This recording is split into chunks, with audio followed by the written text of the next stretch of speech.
Kona, you are just being dishonest. No. It's not place your way. Place everything. Contributor. Sparks. Contributor, of course. But children were kuda and it's not place your way. It's because we are age here. Good drive for me. The shanty. Shanty on a movie and high school musical, on sex education, on another chi and did it. My movie they are talking about my college setup. My movie they can series are very personal with someone. Because that is something common at every university, at every college. Kutofana kuziya kuti wewe wandika kana uri dunga kuti kana usika university uri outlier you know the food science kuti urorwe nemurume ani 45 or 50 years just go and drive after no but it's not available no it's survival ubabada anozodzokera over achienda to very young and some guys like me and they move on with it the same Bishop Joshua Maponga lecturer we engineering wepa use it we electronics we use it asina mboka zero kana chifonika chekuti chinongo de ho kana chindoto ro communicate one mfana wangu ari kusero gogo singa mune muno kana chitori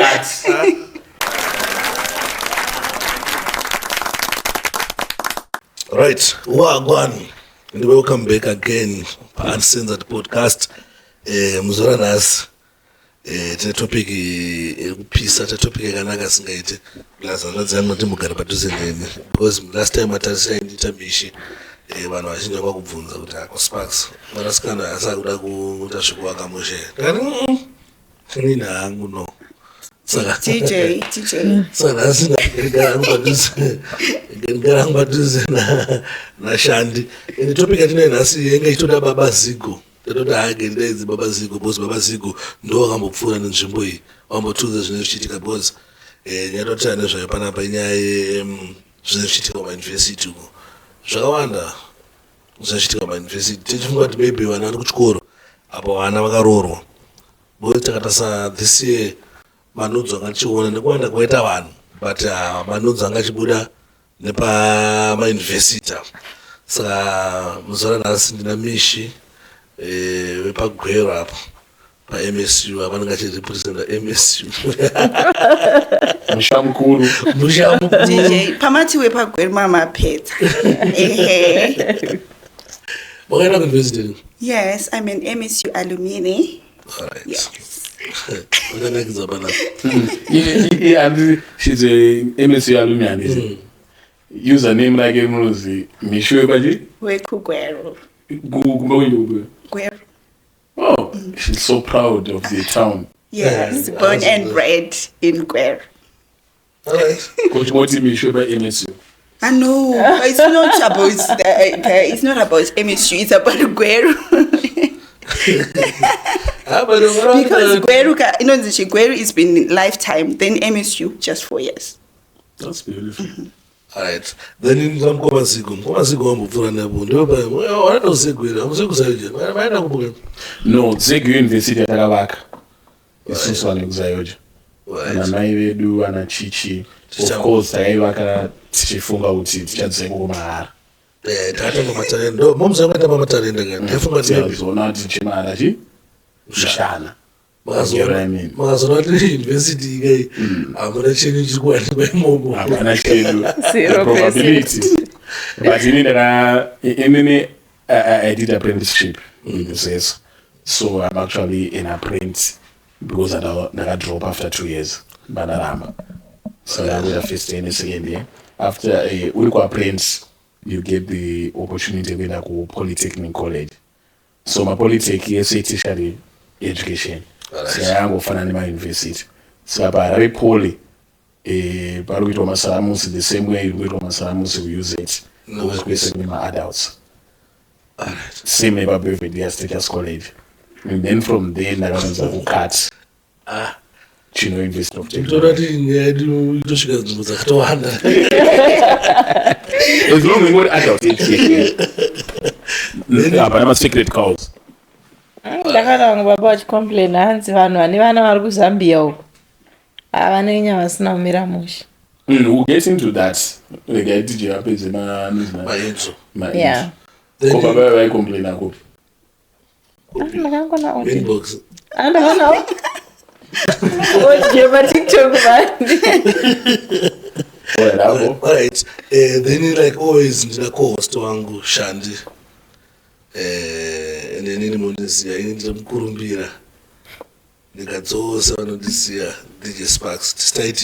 Tistaita kuuse tatiendi kumauniversity atiendi nevarizino edu akasiyana-siyana. Mamwe acho anova ekunge tisingadiwe gogo.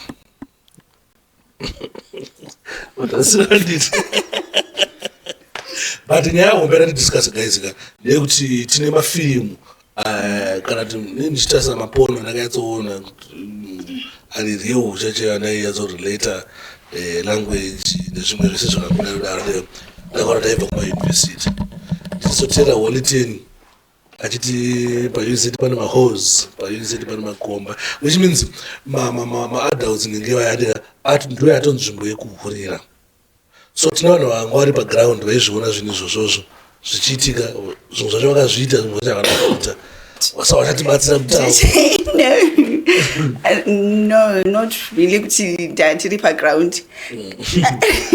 It's just good. This is an adult institution where people are adults. Whatever that they are doing is not necessarily because of MSU or use it. It's just behavior yako iwe personally. All right. Yes, peer pressure and everything that's going to be happening, but trigger, but the behavior is within you as an individual. Alright, saka inyaya vanhu havana nozviteka ukoko cheti pavanenge vauya kwatitiri kumageto ukoko hakuna ma-adults anokwanisa kuti aite zvinhu izvi. No, iya freedom again, because kugeto handiti tiri kuti inini semwana ndine unhu hwangu handinawo, but because I'm home, I have parents. Sometimes I cannot really do that. Now, maybe ndabva kuHarare ndaendeswa ku-MSU, I'm all alone. I can now do whatever that I want to do, but this behavior ndagara ndinayo, but because kumba ndine vari kundidzorawo. Alright, so mutoita iri safe iri nzvimbo iyi kuri bwere kuti mwana aende zigono dairi kuroora mukadzi anenge ambobva nepayunivhesiti ndatangira ipapo chandinoda mukadzi kwaabva nangu hakuna basa handiti because chiri unusual chikuitika kuyunivhesiti chiunusual handizvongoti techifunga kuti bochitika nje kudaiwo unusual inozoyadzouya pakuti takaisa vanhu murumu umu tichitova study maths tosvika vachistudy english takutanga pane something si right. No, there's nothing unusual zvinoitika kuyunivhesiti, but ungoti isusu pfungwa dzedu vanhu ndo dzisinganyazoziva kuti chinonzi adult uye chinonzi 18 years chii handiti inonzi tertiary education, higher education, sandoitiko kumacollege nekumayunivhesiti. Saka vanhu vanowana ikoko vanhu vati kurei in the sense yekuti vanhu vaa above 18 and vava vanhu vekuti havasisiri kuboarding school. Though one of the reasons why I was picking my uniform was my adults. One of my brothers was school fees in mama, and I was not daddy. We might not know, but Kwavari Koko, they are acting in their capacity as what? As adults. That's why it's not criminalized. So I know it's a Koko. And I go high school one go kisana. Ne munhu kwa high school one go kisana dai. But tukuti susu gona zigo. Ndikuona kuru, but nevana vamwe takaona vaende kwake. Vachitova vana bo. Wasvike kupatanga kuhura chaizvo. Andiri kuona iwo unoona sei vana kuinvesta kuna vana kuinvesta kuna vanhu vakuru. Ona zivo ratobate kuti kachiti vana ndatobate context kuti vana kuti vana kuti mwana wenyu tungotaya kuti tine vanasikana andika nevanakomana no kuinvesta kuna vakaenda ikoko handikunzwere katine vanhu right maybe woziona iwewe andika pawakubatira nyaya apa sipo pane nyaya yangu iri pakuti pane vanhu vakaenda kuuniversity chitozvaita no vanhu avapo but pavanodzoka andika takutoona kuti vana vakavo vakutoidawo chaizvo. Alright, ndoba tiri kuti isusu iwe kuva munhu bo kusa engage in sexual activities or kusa engage in adult activities wozwa uri kuida kukonzeresa unondo wako university. Ano vanhu vazhinji vakaida nekuti vaende koko bhozi vanonga vachiona munhu kuti vari kuitoishandisa waenda kuuniversity here. So DJ muri kuti vari kubatwa nemweya wenzvimbo. Kuti wakaenda kuuniversity. Alright, sorry. No, and I went to university. Asa uide. Do you know kuti kune marelationship awuide patime yacho yaifana neuniversity wanga usingaide because ndichikakucha makore angu panguva yachona ndasati angasati akuida kona you are just being dishonest no unzwe kuda it's not place yawe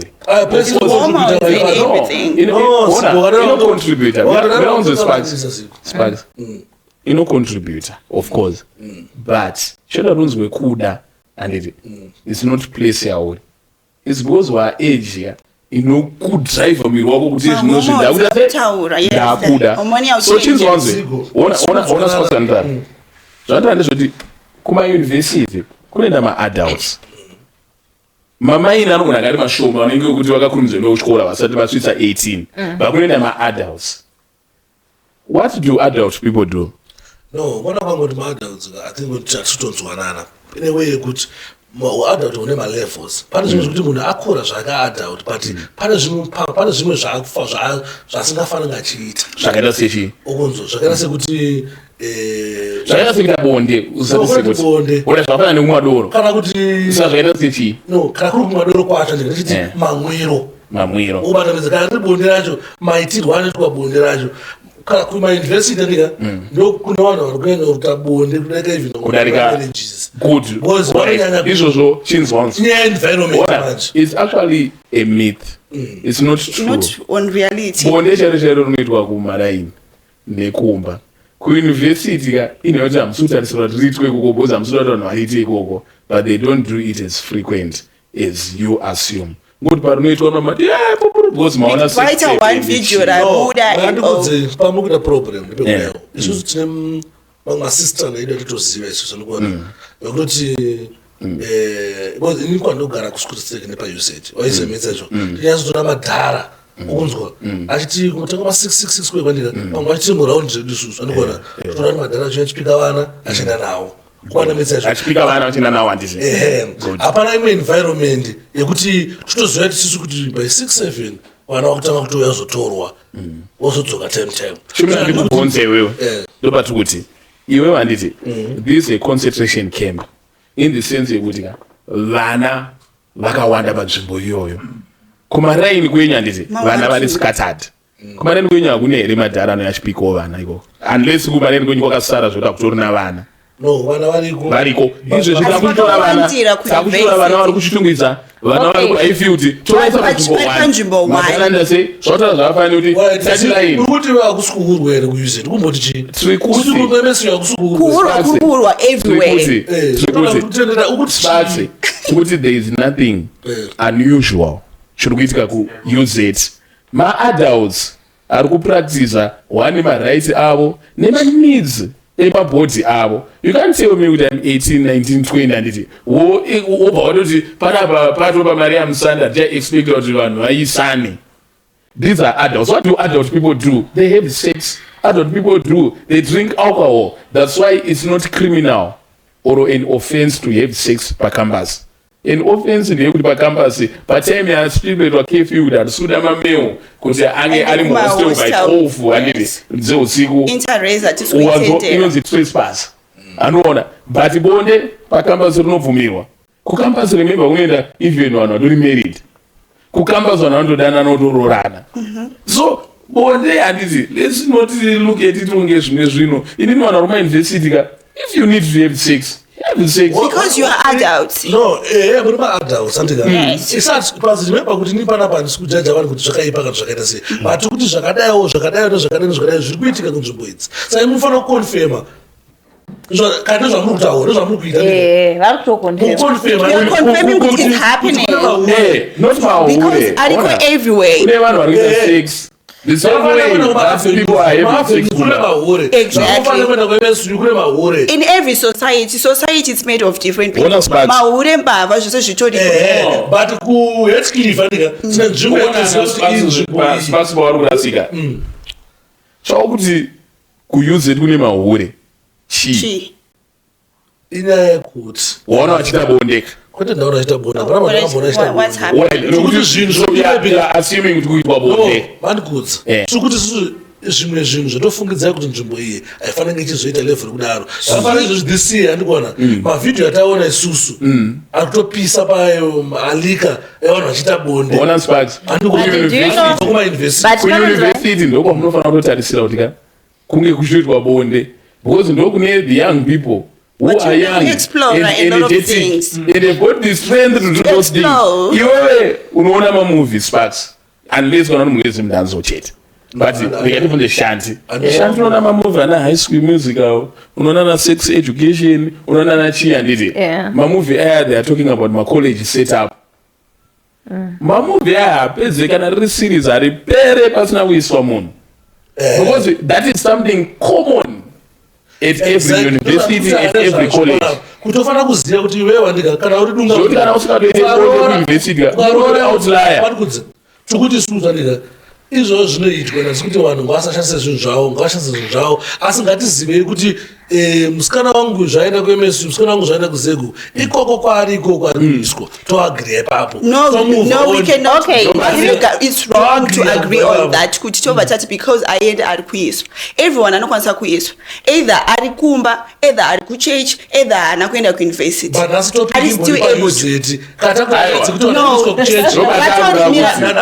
it ipapo it's fine all right let me respond all right it's fine let me respond basing nekuti university anditika kutori nemunhu akachienda kuuniversity anosvika pakupedza 4 years asina kumbobvira akaiswa atori mirai itori a higher percent itoripo vakatowanda but because pakazongoita video ralika we are now using one video to tarnish every how many thousands of students are in an institution haisi nyaya yevidhiyo anonzi mishi wakamboenda paUZ kumanheru the other difference iri paUZ nekumaraini tikafanira kana ndichigara nemubereki dzimwe nguva ndine curfew kuUZ anotorwa nedhara kumanheru dzimwe nguva odzoka kana after 1 week ndopari kuzoziva sex inosiyana here pakuti yaitwa masikana sex haisiyani kusiyana haisiyani but inini my point is chinozosiyanisa vekumaraini mbichana nevekuningi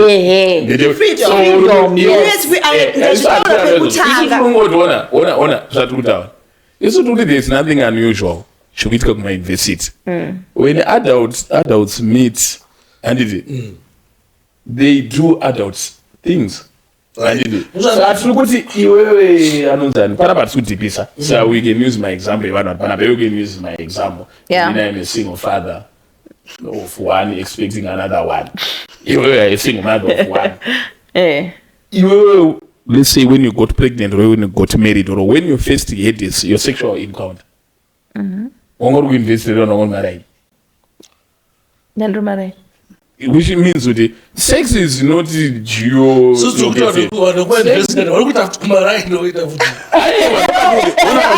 I know patime ari kuita kuchikora hasi kuraini saka kuraini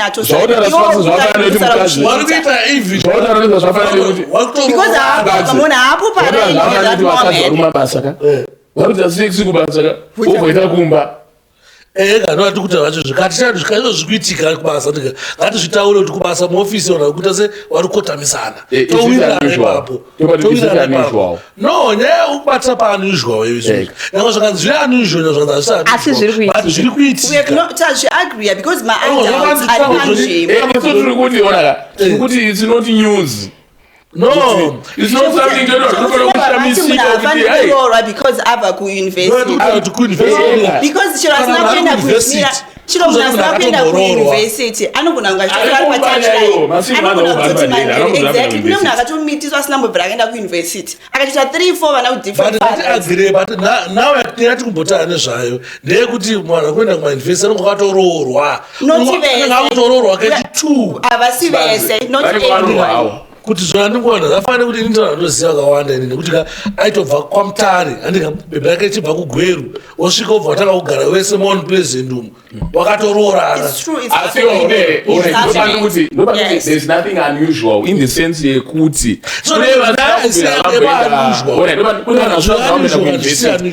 iwewe uri kustereotype usikana kuuniversity uchiti hanzi inini Because musaroore ndisara kuuniversity because ngasitopika tuna nezvaende kuuniversity. aiwa kurora You can still marry that person. kuti ona tinoda kumboti handiwanzwa maigotora chiti create a clean heart in me tinoda kucreate a clean conscience in you kuti paunona musana kuuniversity wazotata nyaya dzekuuzeta ndika wauya vari mudefensive mode. We are not in defensive. zvinoitika kuuniversity zviri unusual kana zviri usual. Yes, we are agreeing. iwewe wati I quote wati ukarora musana kuuniversity unofanira kuziva musana yanga akatombororwa kare. Which is wrong. iyo inonzi stereotype. Now, exactly. In the sense yekuti ukutora vasikana vese obva wati muharara musina mhandara even though muharara musinamo mhandara vandoda vakwanisa kuti muharara musina mhandara mhandara zvirimo vangofanira kutaura kunoita vakadzi kuti inzwanzwe kuuniversity ukanditi baba dziriko mhandara Shokwadi. but percentage kachazvo zvaona kwawanda chiona zvinoitika kana utoranana kuende kuuniversity manje fanira kunenge akaita statistics or We need numbers. you can't just say in something exactly. nobody We as data, where is the data? Where is the data? no yemuzvezve unotonopiwa data kuaids council nekuchii Because its data is there. isutiri kuti hapasati hauna research yaunoziva wewe But if you think my vekuizeta vakatanga wambororwa no inzo asi kuti these are assumptions that are just vasikana vari kuita chihu netautaura oro vasikana vari kudisikijima oro vasikana vari kurara handiti you might find that they are less than 50%. But zvinoita ndiyodai iwe mota dzaunona pauzet iwe zingani dzakawanda how many just estimate zvinokonzeresa congestion here conzeresa how many how many are going to be paid? There are thousands. But we must have 5 cards. but pane mwana ndotozva ndi boys zangu ndinongonzi boys ka tine chipati chadai kuita panapa mobva ndinofanira kunge ari pauzet shedza emahoze pauzet isipati chipati chatotoitaka tobva tati zvada chipati mufana pangoti amiraendese mabhebe maraini pangu Exactly. Not which problem kuita zigo panapa ada kukombea life yako sasa tumbota zvinhu zviitika pauzet for now and focus kwene kuti takati zoni kuuzet andika kuna namakanika vanzi kushunguza ndikofita namakanika kwete kuzvidefenda we're not I'm agreeing with it's happening but ndabvunza kuti pawati anonzi pauzet pane mota how many are you saying uri kuona 50 cars a night and let's say it's 50 how many girls are at the institution more than what's the 50,000 girls so let's take the probability what's the probability no we need probability what's the probability of tizoreta kuti most of them are being picked a hostel is going to have about 5,000 girls we have 50 cars outside. Let's check the probability. We're talking of numbers.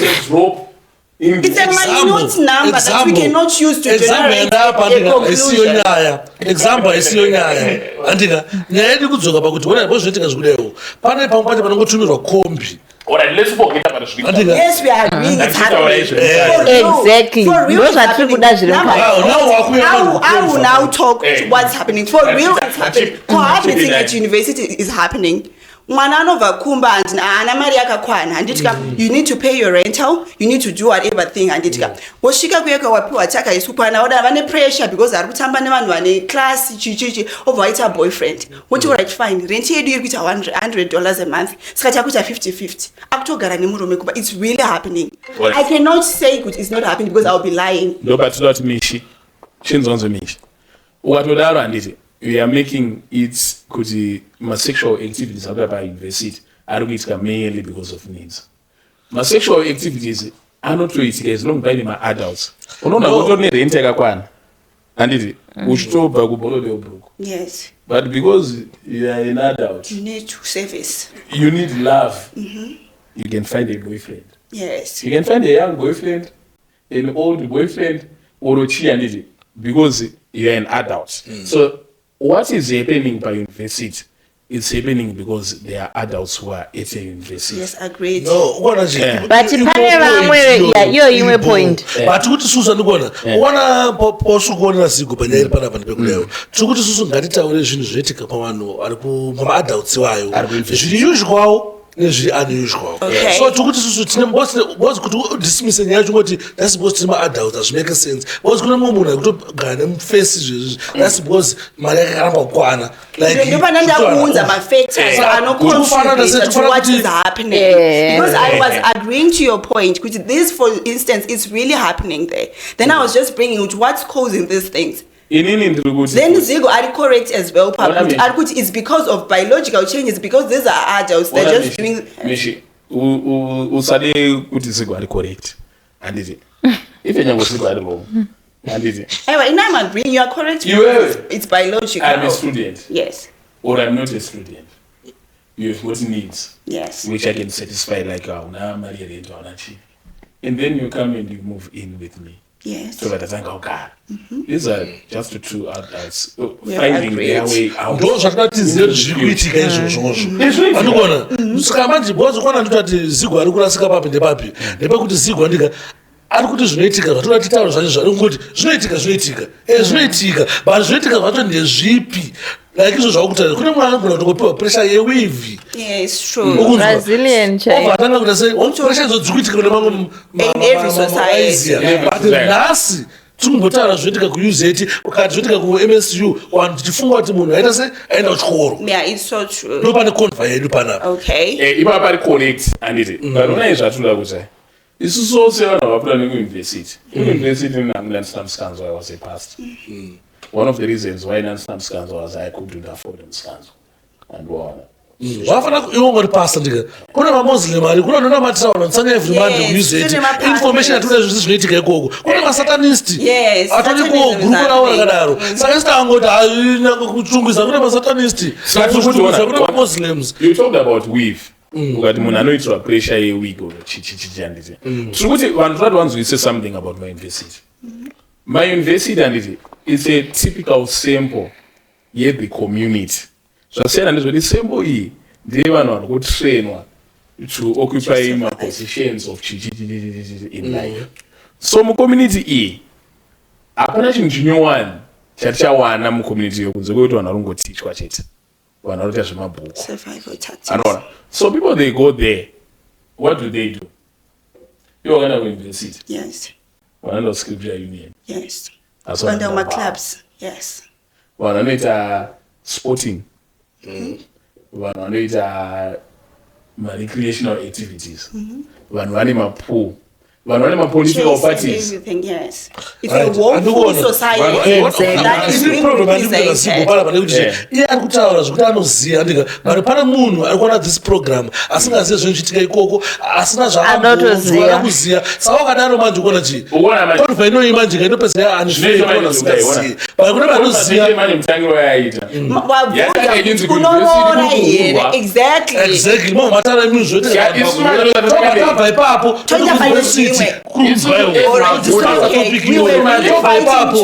Zigo abatanga kutopinda nemudefensive. You're saying you married. This one is an alumni and it is. Yes.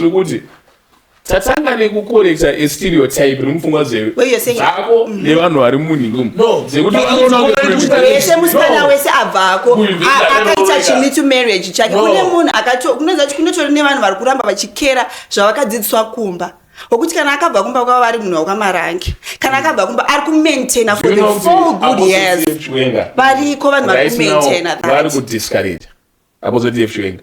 It discourages people from marrying vasikana kuenda kuuniversity. Which is wrong. This one is not marriage material according to Apostle T.F. Chwenga. Which is wrong. I mean, married. Which is wrong. Apostle T.F. Chwenga want to know him more than wrong choice. Yes. But we need to correct that. We need to correct that. And then moving on to married or not. And look at Apostle T.F. Chwenga only never see. Kuna kana uchirola musikana kuenda kuuniversity.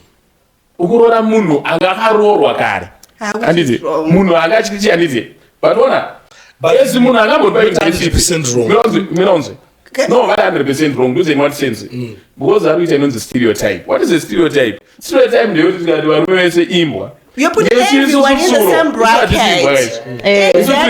You do not Nana Thomas, Nana Solomon. No imba, it's so I don't say imba, is it? In the Suroga, we cannot exist. Don't put everyone in the same bracket. You are being unfair. It's so sanity. It's one on by university. We don't want to excite people. People, they are having sex. People, they are prostituting. Yes. But they are mabuku. We would have been a book. Yeah. People were getting kept like me. I was kept because I dated. Why are you defending yourself? They are. I don't mind. What? No. What is the problem? What more? Problem is that people expect. I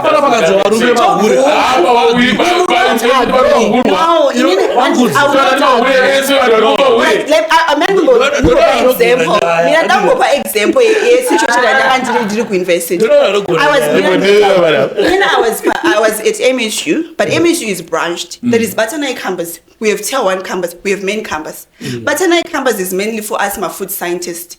Imagine you're 14. I'm not saying that after lectures people cannot still do whatever thing. But if I am to take statistics, in campus, trust me, I will not talk fight guys. In 14 of my students, I had so many guys. Now, my 7th day, even they kept their dressing. Bum shot. Majority of them. Then we would go to main campus where we would see everything. And it's but right to one like everything is happening. You'd go to main campus, exactly. So this is why I will come to fight, because I will be using experience here.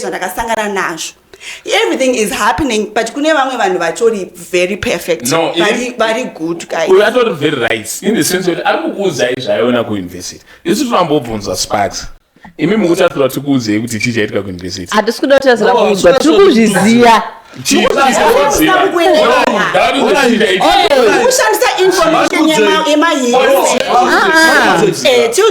yemauzeta ndimukona che ndakudzwa kuti nini handisi kure nepauzeta nini ndona kuti ndapaipai tinokula down nemagaizi angu timukukanasa vana andimukona taigona tongoti susu tiri pauzeta paipandika tinofana wedu tongoda afana kupanda chipati chikurongwa panapa andika kana kuti afana kungooneka pana mbinga ndenge yabva ku-UK andika mari yakazvimba afana wanga ndobva ngoziva kuti ndwari toita plan anomunzwa tese takamunzwa tatongoziva kuti tatonodya mari ukatamedza zvinhu zvichiitika pauzet. So imimi zvamukuita panapa ndika mukuita yaya kuti muda kuichenesa chakasviba kuti tatoziva tese kuti chidya chakasviba andimukona muda kuchichenesa andimukona.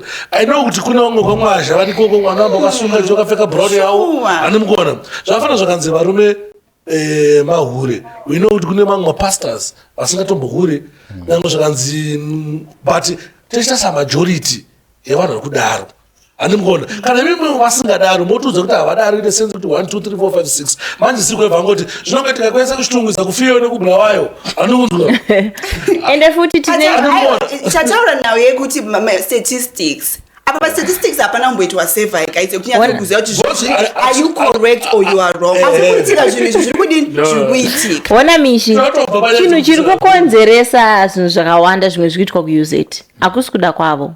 We understand them. Ndakamborakidzwa chimenyu chepauzet checha chekuti vanopedza mwedzi dzimwe nguva vasinomvira vambodya nyama. 1 2 maybe ndishandi ndiri kubva kumba kune a very poor background ndikuda kutraya kuita catch up because zviri zveshuwa Brazilian inodhura. Kana kuti hazvebvudzi yechiro bvudzi rinodhura ndikuda bvudzi re150 200 ndasangana Zigo mudhara muhombe kwandiri nekure. Zigo atari kundiofa zvaari kundiofa inanda chimwe chandokwanisa kuofa kuna Zigo because Zigo munhu ane mhuri chandokwanisa kuofa kuna Zigo ibhurugwa chete. Moshande yako uri kudirei kuenda Mira, but it's happening. Uri kudirei iwo it's individual. Wait. Don't act as if aupuwe pressure kunzoko. Pressure is there and it's avoid it guys. But vangani vari kuiavoida mishi. Right now as we speak, alright, let's speak about bvudzi. Kuvasikana kune bvudzi rinotangira kana kuma 100, 200. Ndakatona maititi musunira yakainire 1000. Antikona.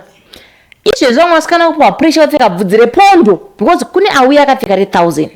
So this pressure iriko, funga kuti wadera kudya chikafu chiri nanomba kwenyu. Wonzi mwedzi wese wiki rese da. No nyama, rice nema chunks, rice ne beans. The menu is composed like a boarding setup because what I know to university, you go to DH, uno swipe what you afford. If you want to get beef, no, I okay, vana vari paCampus. When I'm talking of when you're on campus, a menu not so big or DH. Chicken, everything, depending on to where you afford that ship.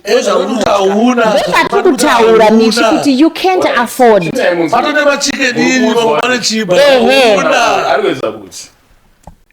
University akusi boarding school. Kwekuti dining mlonzi ngende dining. And as long as dining rakavhurwa munhu kwanisa muri kuuniversity vamwe vanobikira kumba kurezi, vamwe vanonokwata, vamwe vanonodii, vamwe vanonodii. Saka mapressures atora nawe ari very correct.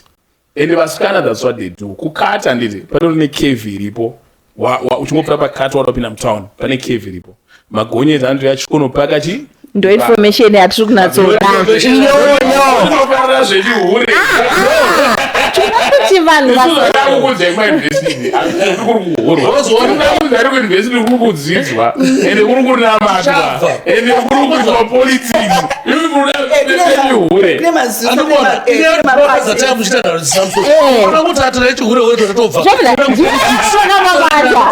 ndopatuti isusu manyati ati munhu seva watipa matragdera vandoseya isusu we are patriotic members of university. We won't allow kuti we have to represent our institution. Hapana mdai uri badeni ndisvika kuuniversity andidi ningi wabva badeni team running on badeni unozi hey baby what is say kon boma baby obaro bula asola ni uri room ngene ba baby university ene mnotora ma baby mwende se badeni obakiro rapija ndisvika kuuniversity auchafani ma baby unofa ma baby aninga andopira kuti who is next. Which is not like that. My freshman, I need it. University is another society. Kuruguru and Uda example bakas. Any cave, iribo. Magonia and Ashimira. Ashimira and it. They then look for girls. Girls who then come Magonia Timomo, and because those girls are desperate for a quick back or a chi, they get money. And they even have my pimps. They wave him face on and go to Zico or to Omer War, or to tell him that I never want to grow my baby. When I kana kwamtata panenda kuzoka ndiraze ndakufonera ari murode mfano wangu wadi iri bomdara natane baby pane mari abando brachi mari nona nemdaro obwapiwa chi obwapiwa mari then zvautorazve zvatoita wakunobhadharwa rent or something of that sort of chi but it happens not to everyone. What's happening? Zvinoita kuti a tiny fraction. But you know that we blow things out of proportion. And what about that? In the sense, a goodie. Japan, we do because one of the was a good piece of man. Or what are me so a piece of Mada? And we get it, but one more piece of Mada. That's true. Also, to Saban, it's a good institution. To go to the other side, to talk in the politics. Tona kunewana zvitendero zvakasiyana siyana zvichiitika ikoko because vamwe vanojoinisana zvitendero zvinoitika ikoko mumwe munhu achana this program afana kuziva kuti no kana kuuzeti ona kubva kuno kuyowanika uri muslim otosvika utonzi chero chako chekushaya otopinzwa musatanism uvanamedza zvo but iwewo manzi the way wabva wangoita zvazvokuti nyange kuti titaure tichienda panext topic titaure nyaya dzesatanism venange inonzi hana vakuchitaure iriko satanism chinomboshamsira chatingataure nangokuratidza the way wanga uchiuraya nayo conva inoi ndemuno kuti ano kana kuchitaure vasatanist ariko tongoona madhimona achibuda achikuita sei satanism iriko nomaurera waita chiconva episode ino. This guy is Matangira Maitaika, we wouldn't agree to that, honestly. We would be in defense.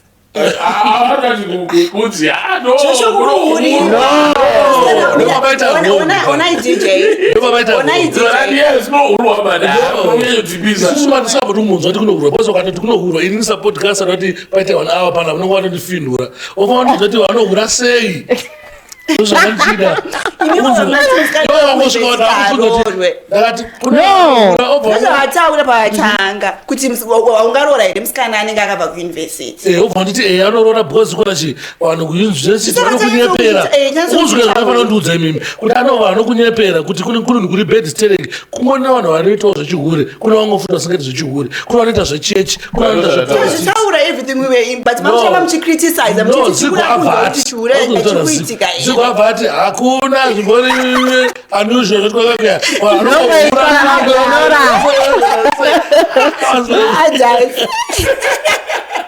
Sarwana, no maurero no conveno inani. But today we are not talking about society. We are talking about university. You are feeling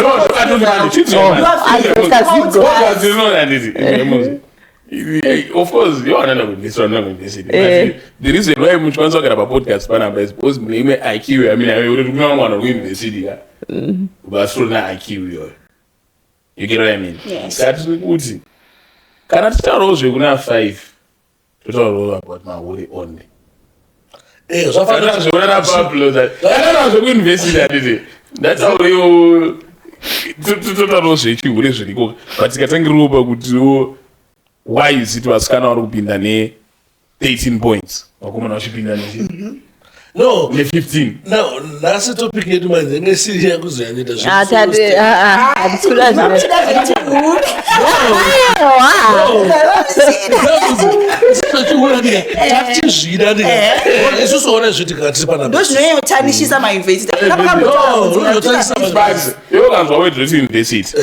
what should come into your mind first?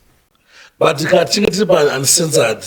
Takanzwa manje nyadzi chihure manje zvavane kuti takanzwa nyadzi chechi mazvana kuti to discuss nyadzi. Do you know what is unusual about university zvukuitika? Unusual zvukuitika about university which should actually be a cause of concern is sex for grades.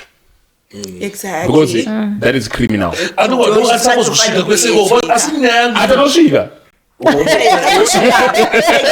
That's unusual. Those are criminals because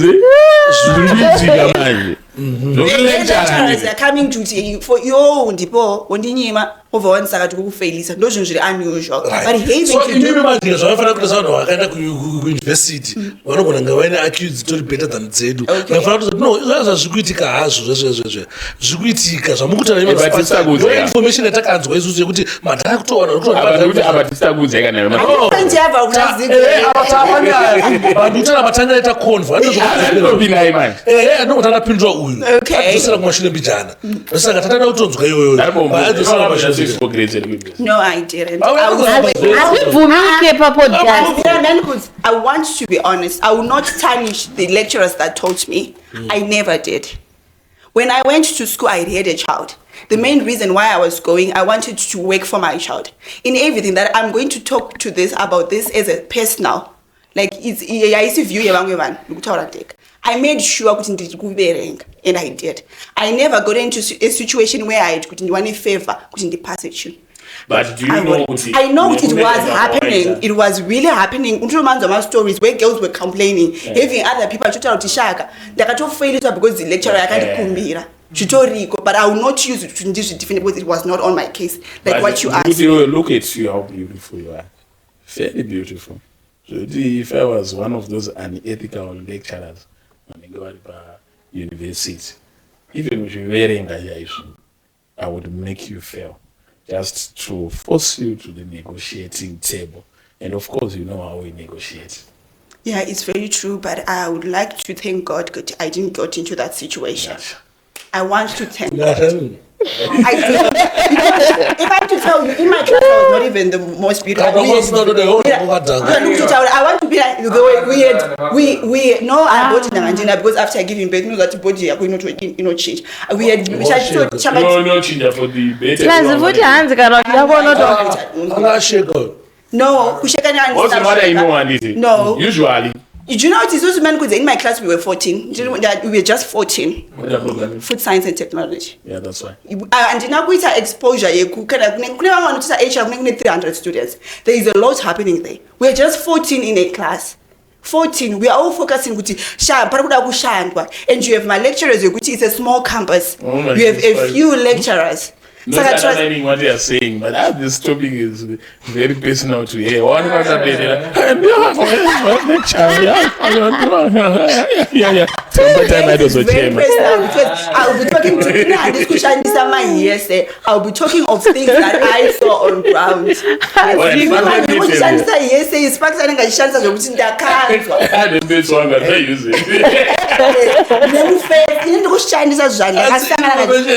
my 4 years. What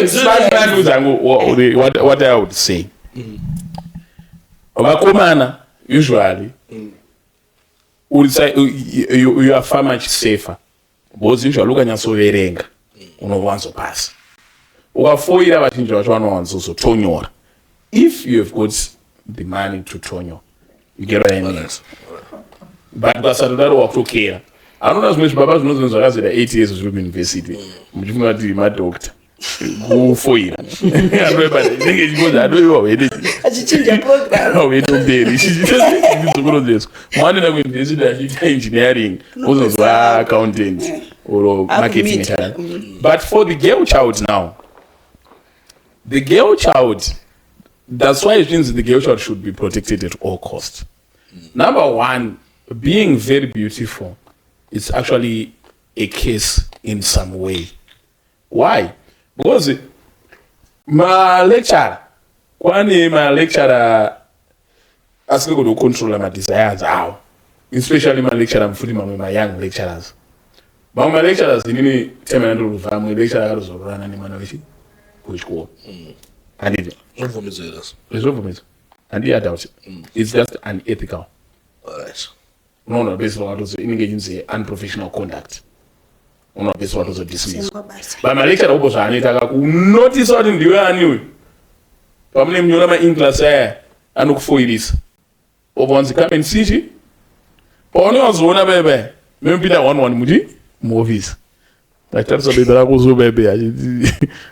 You were not there.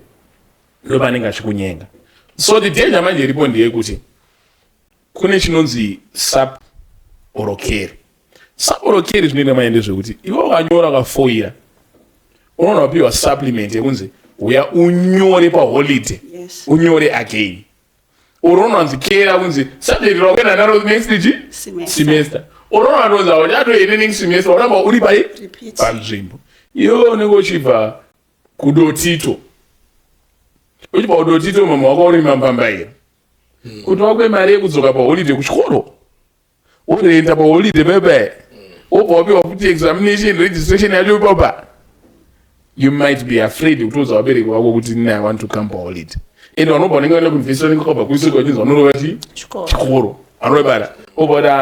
I can't do that, you know.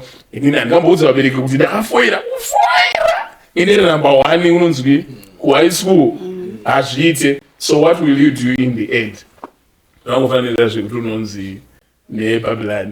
Wasungirwa analyze everybody say ngofunga ngidase Ufana voice you don't say you know what the left leg to the left the right leg to the right and the part of Jerry goes on so that the lecturer can easily mark.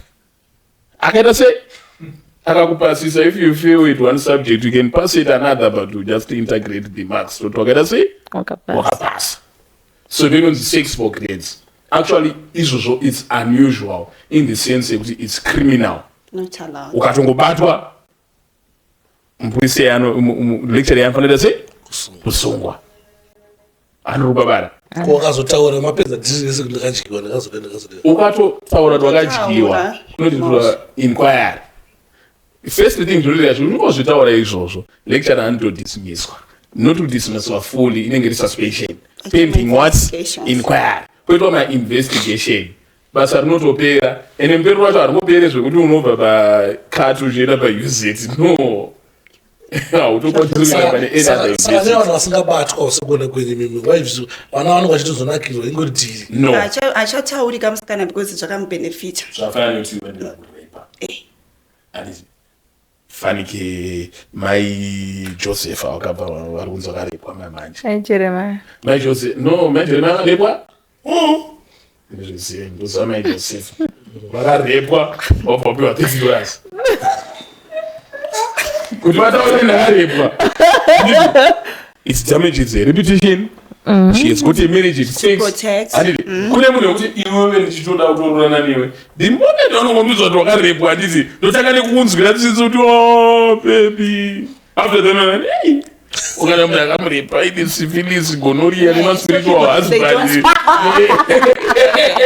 Ndakoti inini I love you I love you but izvi mwari anogona kuti kusvikamuchira. So you went to university under the pretense that you're a virgin.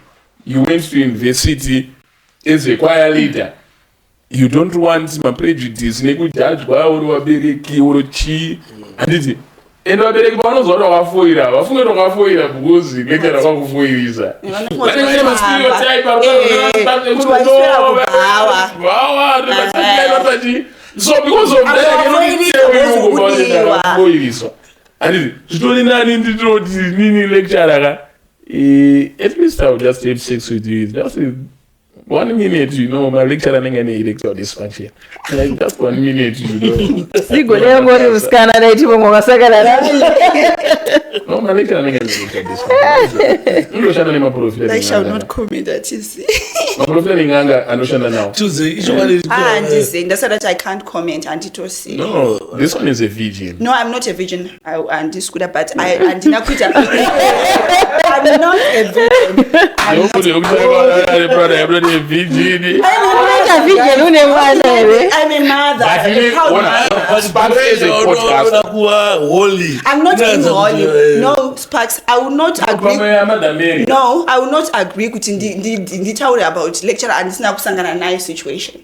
And this munhu anoita yes. Chichi chakashatawo chakamboitawo iwewe university. Kwete chakatwa nevamwe chawakaita iwewe chaunoti ano chandakaita. Like what I know chandakaita.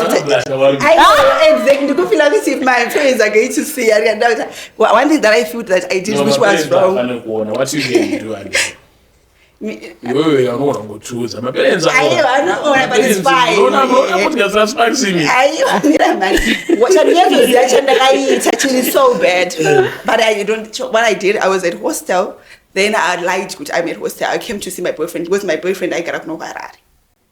So iwo assuming kuti ndiri kuhostel I was kubi Harare kode wakaita accident andinambozvifunga wana mwedzi mungani no maybe it was weekend ndakasona be kuti Thursday Friday I have a Friday after my lecture. Zvino zvaigara ita izvo I did it. What's all with the spice that? You know what spice is? Thursday. I don't know how big mileage. Which is okay. I had a boyfriend and Joshua. I'm doing. No, ina nifunga zvo zvakararo zvitaura na baba. Na baba. Nditofunga kuti alright. Zvinoitika. Zvokuti munhu kana kuzira kana kumbodai wake umboenda unoita weekend. But obviously kunonga unoita about 2 weeks 3 weeks. It's so true zvinotoitika. But what's the best thing that you've done? Best thing is passing with good grades, getting kept with a first class. First class degree? Yes, I have a first class degree. 4. That's why I'm pushing 4. I was kept by the excellence. Mnangagwa. Yes. Ina anga ndinanzo ningainda kalamba chikolo 841. The same way ndakalamba futhi college. The same way ndakalamba apprentice. Yeah, that's the miserable broadcast.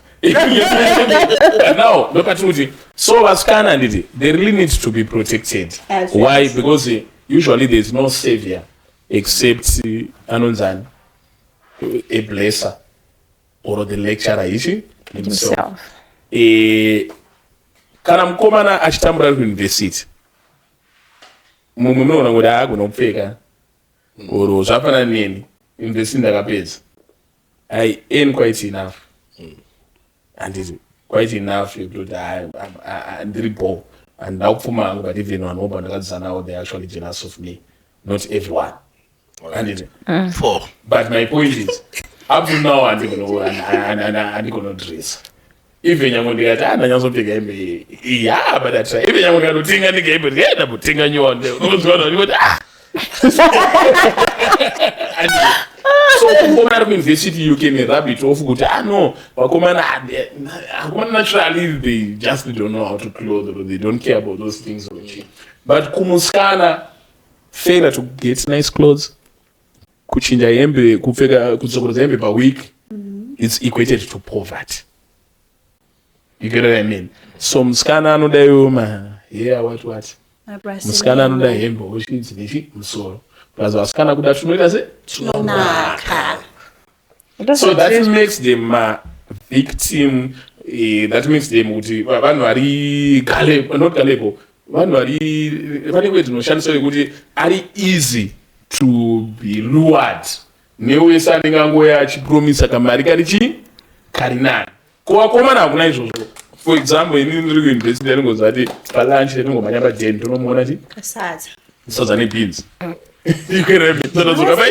pachikoro musikana angaita spaghetti chips ice cream and what chichiwaiza zvekuti those failed men in Harare who drive Ford Raptors but they can't get a girl, they don't stand a chance because they don't have the necessary mouth work and skill. They just drive to the next university and they park it there and they look for prey.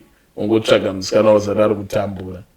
Vasikana ava vanozororwa vagara 6-7 years down the line ako afforda those things. Musikana engineer zvakaenda pachikoro because iwe can't tell me kuti musikana aenda kuuniversity iwe ndinoenda food science kuti urorwe nemurume ane 45 or 50 years just because I'm driving a Raptor. No. Pane true survival. No. It's survival. Urabada. Anozodzokera over achienda to very young handsome guys like me and they move on with it.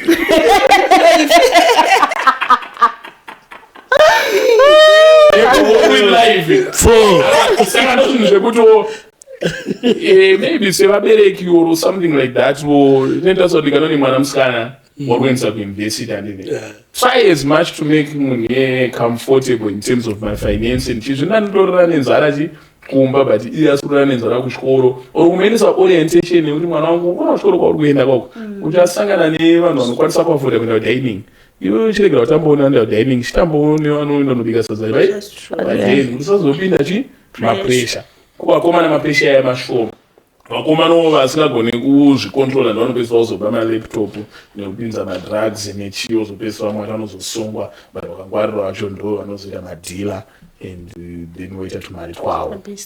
I think ava vanaita nyaya dzakanaka singaiti dzingamuchitaurira no information vanonoka kurita siku matangero in their minds. No, kune zvemutsvuna chete MSU vatoti finish vazovati Midland 6 BNB amen or whatever. Pake mashoko musati pake mashoko musati mberi nenyaya dzekudhakwa dzemagaisi angu inini ndingone magaisi ndemagaisi ake agraduate vari kudziva inini vanhu ndimona chii fana vangoisa vakatograduata What my new guys? No, ndiri pamagaisi angu vamwe vakatoenda kuuzeti vasingadhakwe ndo zvazvibaba zvekudhakwa saka nyaya dzekudhakwa ukuona pamwe pacho pressure yekunzi ndingoti nzava kuona vangu iwo wakapusa iwo confidence urikuzvachimiraudza zvinoitika manje kuuniversity usually mabeers it's not that really of a problem the same way as prostitution and chi. Why? Because it takes a buck for you to be drunk, and those who afford to be drunk by university, trust me, were sure, but the same way that those who afford to drive. That's why you not go university at don't drink and drive. Because when it's something to drive for, they are just a few. So, university, children don't worry about mostly is drug abuse. Those are no born in drug abuse and we are not talking about cocaine, drugs, very elite. We are not born in drug abuse. We are going no more mama drugs are singa tarisiro awani kuopa nzvimbo ilizwa zvefundo but bia chero iri ma student mazwana ari kurova chemasoni black label nyaro ma student ari kufamba naro black label anenge vari wanepi mari yacho ungofamba una romusi wefriday ho nemusi wesaturday but ma drugs especially weed vamwe vandodzidzira ikoko. Why? Because of the pressure to yekuda kuluka cool. Do you know vanomwadoro not because of mwanakira but vanonwa just for the coolness that it looks so inomo every day they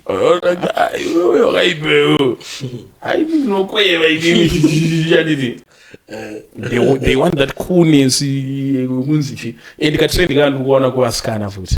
A lot of girls, they are now smoking weed, not because they love weed or weed no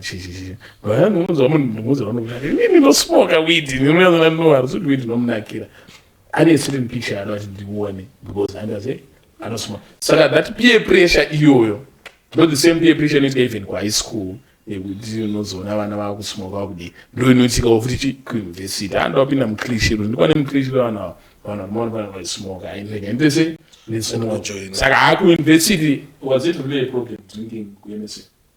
I don't know. Yanga problem yanga kutipisira pusi kuto like maybe kwakusina futi kuti chi announce walipoina what kutipisira kwauyu kwakuna 14 oita and luckily maybe ndo saka ndisina exposure because kana zvangofana I think you know kana ma department science department nekuma uyu is so different. Wala tsvarikizwa kuti ndezvudai ma science department ndo anana ma doctor ndo anana ma food scientist. This one is a scientist. She can actually tell you kuti mumvura umo mune hydrogen ne potassium ne manganese ne chigere ozonation. So zvinotaka pfungwa akati wandei kuti uzvi ndosaka kwakune vanhu vashoma ndosaka muchinandikona kufaila. It's not really like ndiri kudzipenda kuma arts no kuma arts mandika kuma arts vanhu vakawanda. But do you actually know kuti kuma arts kutori nani pane kuma commercials? Okay. Kuma commercials kunana accounting, logistics, marketing and supply, entrepreneurship. Vanhu vanodzidza vari ma 2000 muhoro. Makosi emunhu wese. So panowanda vanhu panowanda chii? Panowanda prostitution, panowanda mischievousness, panowanda kuonererwa, panowanda lack of focus, panowanda gudza mudungwe, panowanda futi paUZ pane mahozi akaitwa vanani naHoly 10. But inini pane ndinoenga ndishamisa paona nongori kuma university kwekwe chokuti kuna vanhu vakadzidza vanenge vari koko and every industry nange takatara kuti zvoni takatara kuti zvoni kuarts kwacho takati kumacommercial takatadza kunzi kupiko kune maengineers anenge ariko ona kutadzere kungoti gadziriwo zvinhuwo zvinobatika kana kamushini kanongoti bikiro sadza takakula down kamushiniwo kanongonzi kubva 1980 vanhu vachiita engineering kutadza ngogadzirwa kamushini kanongobikiro sadza chii chine chimboyadzodzidzwa imwe science chiriko zviko information inini I'm a food scientist. Yes, what I have to do ndinogadzira my products, my wines, my cheese, but maybe not kuti I can feel kuri kuti ndatowana munhu anonditi yes the capital I want you to come up with this thing but I can but $200 tinenge ndichida equipment. The equipment that I need needs more and ndinoda ma pasteurizers, ndinoda ma cookers. It needs more. I have projects that I have set down but you know kuti vari kuda mari zvino When you don't have that, I can't. So DJ, I will be so happy because I have. So I don't know. I want 1980. My divorces are not the which we take. Don't defend the indefensible. I'm graduating in graduate. So I don't like to graduate above, but my graduating room the way what does it? Coco. Why? I actually I know a lot of people are going to praise President Nagagorochi, but President Nagagorochi is focusing on my technical courses. Impact you know can I you plump? It's a plump. And it course but how do shy. So what are we saying? My university in Zimbabwe, my college in Zimbabwe, but overhaul. In the sense that Bishop Joshua Maponga lecturer engineering use it we electronics use it as well as rock and chifonika chekuti chinongo ho kana chindoto communicate onemfana wangu ari kusero gogo singabune muno kana chitori. What does it mean? It means they are just being given useless degrees. Yeah. Useless programs. Kuti bari kupiwa nzendeka abana zvaari kumboita abana madissertation ari kunyorwa mutauni unoona sandurutiyo zvapana nemaengineer hope yemuzivanuziya nozvanongona kazei zvimatrasi zvauri kuona munana red drive zvinongona zvimapol nezvaenda mudenga ndojadai uboisa marata akadai ovodai unonzi engineer zvinhu zvinongonekwa naboiler maker haumboono kunzi architecta chinhu chinodai they cannot do something like that. Oye ma-industrial companies ariko yekuti ndokuexample yekuti unosvika pacompany panenge paine ma-earth moving machine ono machi ma-engineer eko akapasa nemadegree chaunogona ungoita kunyora inonzi removal authority kungoti yorachibvisa ipatiri yake kuti rite sei robva raiswa pashipi roenda kuamerica ronogadzirwa kuchi kuamerica tine maengineer acho robva radzoka ivo chawokuita sei kudzosera so they are just removers and ubva wadzosera ndiri why because zvavari kudzidza muuniversity unoshayati what are they learning ini ndinobhekana nekubika sadza toda kamushini kanongobikawo sadza ive sadza kanongomona kanongozotangomona the only engineers we have in this country ana mechanic nema-electrician vanevachiti ngotisungira ndomaengineer.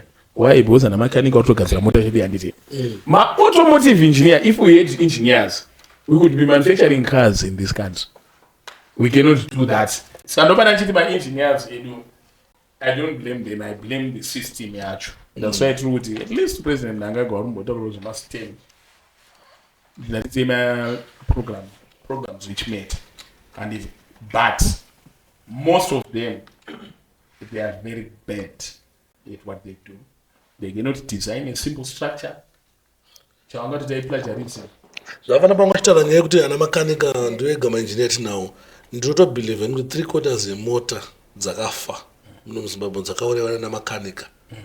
Ana makanika vauraya mota agona kukudzadzwa nehead sitombori head paunganika kana sensor. Do you know why zvichiitika izvozvo? Ana makanika ndinovafananidza nemanesi. Ma-automotive engineer ndovafananidza nemadoctor. Nesi akatadzonzwisisa zvikuitika anobva tomhanya kunani? Kuna doctor kudetsera chi? Doctor. Isu ma-automotive engineer acho hatina. That's why we are not able to manufacture a simple car. And is it? What is an engineer? What is a food scientist? Don't say what a food scientist. All right.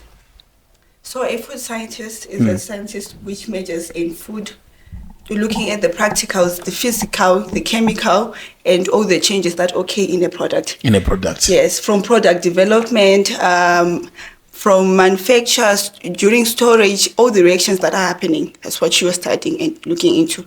Quality control, so that we maintain consistency in products. Consistent.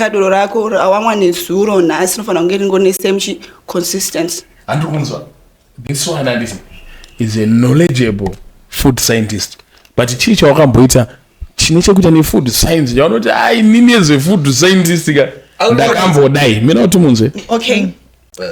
My experience as a food scientist, you know the Imwenezi, I think it's being marketed here. I know the one I president, Mafura wine. Do you know it? I was part of the onset development. Ishitanga. I'm a proud student. Agatanga, but Ishitanga was in Mwenezi doing all those things. Then I was working for Ngoda, like you can do the four. Yes, I was part of it. I was in Winners. So, do you have typical ideal student? Food scientist is a some of the cheese or British nature with food. Over Shayachi, Chaka. I know that I didn't number resources in innovation. Innovation is different, but number resources, my dear. You find the ways you got, or I don't know, I invent and take. And what I got a day. Pangapay a few way, Pangapay my window, they innovated to achieve the machine. My engineer took what I know in Zimbabwe. Though I got another Daniel Chungo, but the late May is so this in what? In peace. He didn't first look for funding Morochi. Akatanga kutsvaga zvinhu zvainazo, and then but when you are they are demonized, when you are demonized, these are people who are supposed to be celebrated when I use it nekutariswa kana skawo yavo kunzi mupfungwa mavo mainyasofunga sei zvoti munhu you think like that akadi handiti, but we don't do that. Takaenda kunhamo kwaDaniel. There was no ona panhamo pepe panga pasina ndingazotaura maoffice ndinenge ndimedzana nawo, but pamba sina munhu anoita nezveengineering mukuru anoita nezve kana engineering kumauniversity, not even one angariko. But ana Daniel Chingoma, that's the same nana Isaac Newton. Munhu wana ndege ichifamba movha wana no inazokwanisa kuaccessa kutorwa material kuti ndege inokwanisa kuona internet katime yacho, azokwanisa kuona knowledge kuti ndege ikazora sei, ndakanibofunga kuti ndinokwanisa kuigadzira nei.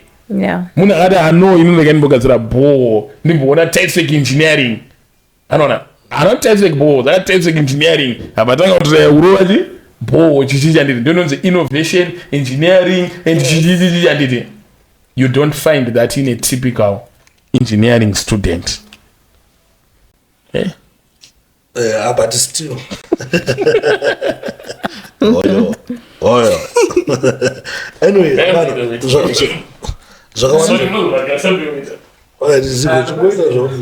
I think guys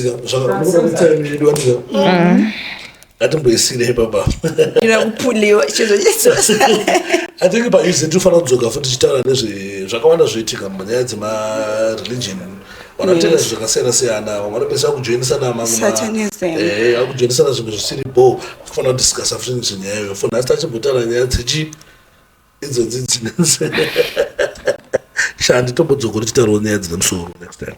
Sure. Because hey bozi takasviba Papa chidao chakachena. Takasviba. So anyway guys, thanks very much for watching, support and subscribe. Rambe mchingo support wakati tichiita. Tana machingo yana zvakasiyana siyana kuti muone. With that, we are out.